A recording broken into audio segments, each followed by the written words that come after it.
Hi friend, thank you so much for your question.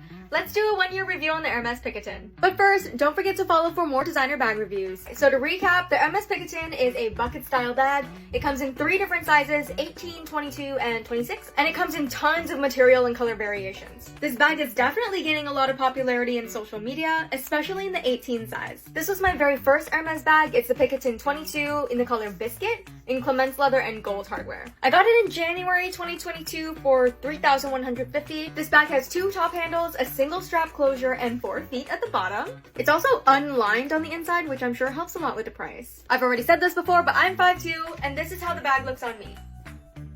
Alright, let's talk about longevity. I have no complaints about this bag. I've used it maybe 10 to 15 times in the last year, and it still looks really good. Overall, no complaints, and it's still a bag that I heavily reach for. Now let's do pros and cons. First, I really love the unique shape of this bag, especially with the Clemence leather. The floppy structure means that it can take on different shapes depending on what's inside the bag and the way that the leather slouches. This next pro is all relatively speaking in terms of Hermes. First, the bag is relatively easy to find compared to the other Hermes bags.